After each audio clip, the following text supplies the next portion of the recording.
بسم اللہ الرحمن الرحیم۔ آج کا ہمارا ٹاپک ہے زر کا ارتقاء۔ کیونکہ زر ایک ہی دن میں وجود میں نہیں آ گیا کہ ادھر سے ہم نے کہا کہ زر آ جائے دوسری طرف فوراً ہی زر آ گیا، بلکہ زر کے آنے میں کچھ مراحل یا کچھ مرحلے یا کچھ مناظر درمیان میں آئیں۔ اس کے بعد زر جو ہے وہ باقاعدہ طور پر وجود میں آیا۔ کیونکہ براہ راست تبادلہ کی مشکلات ایسی تھیں کہ لوگ چاہتے تھے ایسی چیز کو زر کے طور پر استعمال کریں جس سے اشیاء و خدمات کا لین دین آسان ہو سکے۔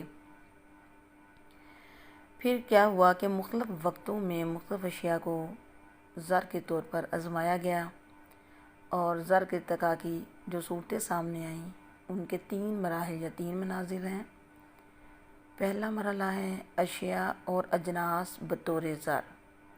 بارٹر سسٹم میں اشیاء کے بدلے اشیاء دی جاتی تھیں، لیکن پہلے مرحلے میں کسی ایک چیز کو بطور زر، کسی ایک جنس کو یا شے کو بطور زر آزمایا گیا، جیسے جانور، سیب، غلام، تیر وغیرہ۔ ان اشیاء کو بطور زر اپنایا گیا، ان کے بدلے اشیاء کا اور خدمات کا لین دین ہوتا تھا۔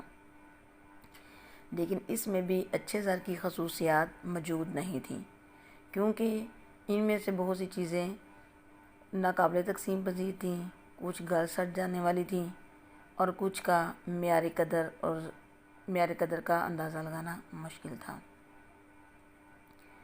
اس لیے اچھے زر کو پانے کی کوشش جاری رہی، اور پھر اس کے بعد دھات کو بطور زر استعمال کرنا شروع کر دیا گیا۔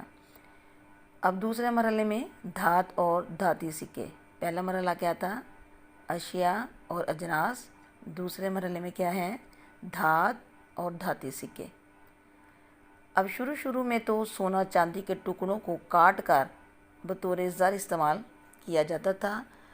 یہ لوگوں میں مقبول بھی ہوئے اور لوگوں نے ان کا استعمال شروع کر دیا۔ پھر اس میں بھی کچھ مشکلات ہوئیں، کیونکہ جب صرف زر کے سونے اور چاندی کے ٹکڑوں کو بطور زر استعمال کیا جاتا تھا تو لوگوں نے اس کو ڈھال کر اس کے زیور بنانے شروع کر دیے۔ لہٰذا ضرورت محسوس ہوئی کہ باقاعدہ سکہ سازی کا نظام اپنایا جائے، اور اس میں تاکہ تمام جو سونے چاندی کے ٹکڑے ہیں ان پر ان کی مالیت اور حکومت کا نام کندہ کیا جائے۔ لیکن پھر ساتھ یہ مشکل پیش آئی کہ ان دھاتی سکوں کو ایک جگہ سے دوسری جگہ لے جانا مشکل تھا، اور پھر کھوٹ بھی ملائی جانے لگی، کھرے کھوٹے کی پہچان بھی مشکل سے ہونے لگی، اور اس پر اخراجات بھی کافی آتے تھے۔ لہٰذا پھر یہ سوچا گیا کہ قیمتی دھاتوں کی رسد بھی محدود ہے، وسیع کوئی چیز ہونی چاہیے جو لین دین کے لیے استعمال ہو سکے۔ پھر کیا سوچا گیا کہ کاغذ کے زر کو بطور زر جو ہے وہ استعمال کیا جائے۔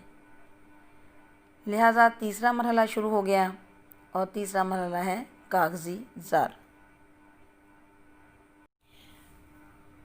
تیسرے مرحلے میں کاغذی زر ہے۔ کاغذی زر میں کاغذ کو بطور زر اپنانے کا فیصلہ ہوا۔ دھاتی سکے بھی استعمال ہوتے تھے، لیکن ساتھ ساتھ میں کاغذی زر بھی استعمال ہونے لگا۔ کاغذی نوٹ کسی ملک کا مرکزی بینک جاری کرتا ہے، لہٰذا مرکزی بینک نے نوٹ جو ہے وہ چھاپنا شروع کیے۔ اس کی چھوٹی بڑی اکائیاں بنائی گئیں، مثلاً کہ پاکستان میں 10 روپے کی مالیت سے 5000 روپے کی مالیت کے کرنسی نوٹ چھاپے جاتے تھے، اور اب بھی جاری ہیں۔ ہر ملک کا مرکزی بینک ایک خاص اصول کے تحت یہ نوٹ چھاپتا ہے، اور اس کے علاوہ بعض اوقات گارنٹی کے بغیر، اصل میں جب بھی نوٹ چھاپے جاتے ہیں تو اس کے پیچھے گارنٹی کے طور پر سونا یا چاندی رکھا جاتا ہے۔ اس کی رکھنے کی شرح جو ہے وہ مختلف ممالک میں مختلف ہے۔ ہمارے ہاں 30 یا 40% تک ہے، یعنی ہر نوٹ کے پیچھے 30% یا 40% سونا چاندی کو بطور گارنٹی رکھا جاتا ہے زر چھاپنے کے لیے۔